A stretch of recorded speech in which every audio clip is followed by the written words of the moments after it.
Hey there, it's me, Red Knight, and welcome back to another video for Rootland. Now today's video focus is going to be the islands, and I wanted to cover the islands from the very beginning up to some of the islands that I've actually done and tell you a little bit more about them. So let's head on over into the game as though we're opening it from the very first time. Now, as we know, corruption set in on all of the islands, and basically everything goes dark, and they start all getting wiped out, all vegetation's destroyed, and you've got these beautiful wells that are left behind, but nothing else. The game starts, and then basically you come into your first island, and it says you have to remove the thorns. Now, the thorns are located on all of the islands that are unopened. As you start progressing through the game, you've got to clear those away. Now, some of the islands actually have a little bit of an extra task, which you'll see later, where the thorns are like really chock-a-block in the actual well itself. And it takes a bit of time to actually harvest that one, and you're going to need a lot of animals to do it.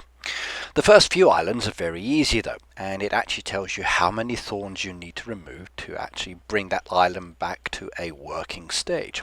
So you're just using Molly, the main character, for harvesting within the game to chop everything down. She goes chippity choppity chippity choo, everything gets removed, and it's lovely. Now, to open up the islands, they will take a varying amount of time. Sometimes the island can be done quickly, sometimes they can be done slowly. It's going to cost you coins to actually open up the islands as well, because you've got to repair the bridges between them. You're also going to need to level up your game for certain ones as well. And then once you've actually restored an island in relation to chopping down all of the pieces, you end up seeing it coming back to life, and it's kind of cool, and I love the way this actually happens. Here you can see an action of that one, and that's going to happen to all of my islands as I progress them. Crops start appearing, everything is green and beautiful. And you can see from one island to the next island there's that bridge. Now if I tap on the bridge, it will then tell me what I need to do. And it also tells me what that next island will give me. Now, if I go to each of the islands and I tap on the well as an example, it tells you the actual name of that island. So like island number 2 is Indigo Falls. It tells me that I can get certain items or resources. Now, Molly is the person that will allow you access to these islands because she's actually chopping down all of those horrible corruption that's there at the beginning. But repairing that bridge is key. As I said, it starts off very, very low value, and it doesn't take so long, but as you progress it becomes more and more expensive. Now, Indigo Falls is the next island, which is the one you're looking at there. So the bridge is repairing, it's actually complete, and the bridge now repairs, and it changes to a beautiful brownish red colour. This then gives you access to the island and so on to the next one, and then again you just start removing all of those thorns.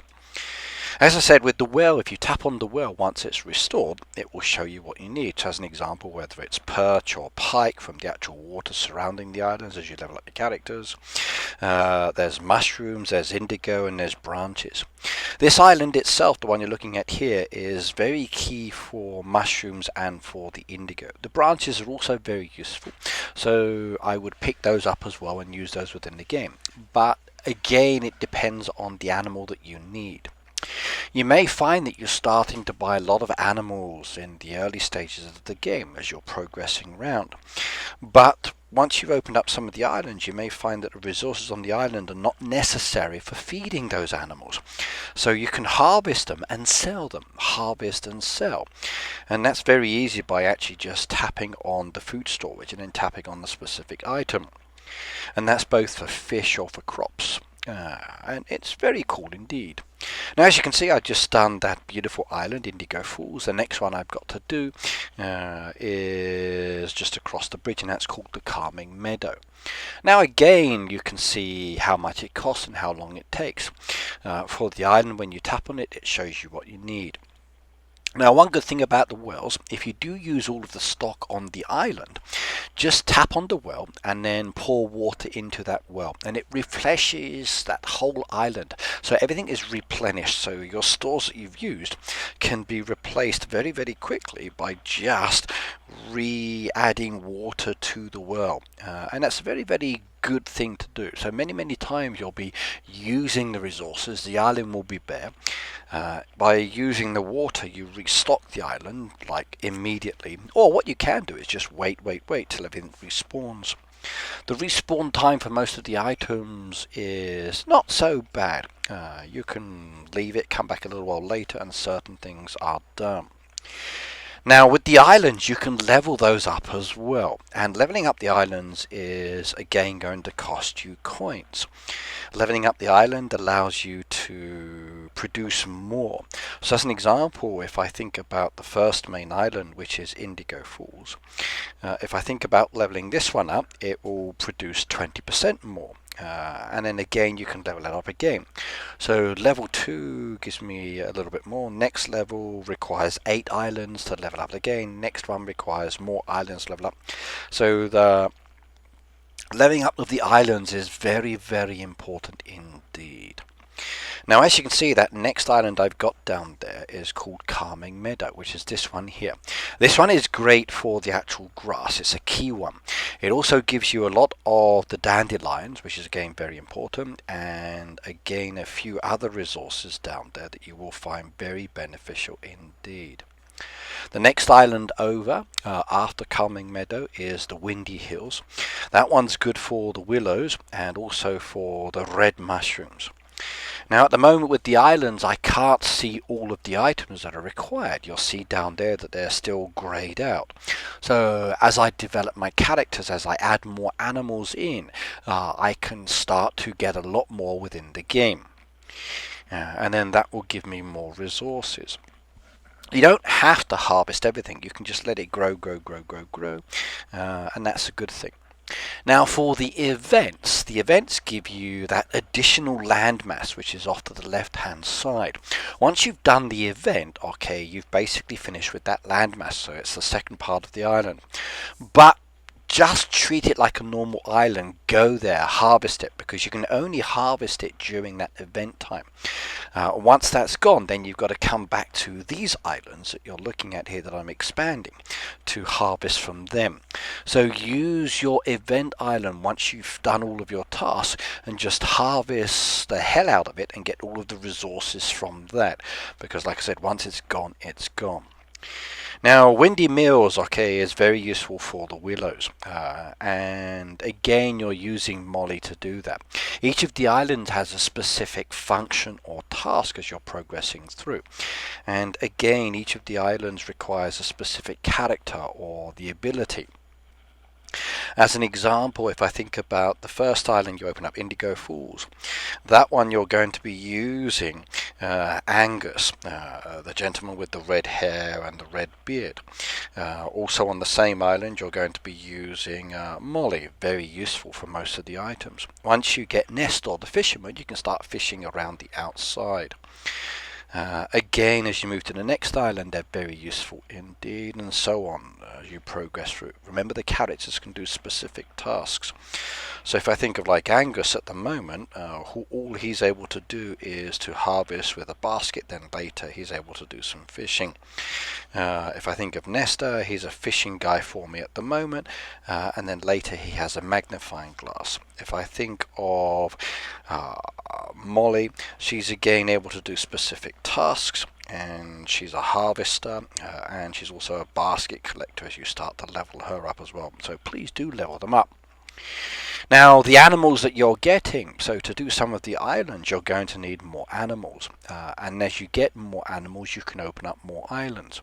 As you open up more islands you're getting certain resources, and then those island animals will require certain food. As an example, the stork here, that's probably going to require fish to feed that one. Now I do wish that I could see the feed when I tap on the islands or animals in the shop. There were certain things I'd love to change. So as an example, if I tap on an animal I've got at the moment, it brings up the dietary requirements. But if I go to the shop and tap on the animal, I can't see what food is required. So I can't pre-plan my island activities. So I do think that's one feature that does need to change within the game to make it a little easier for me.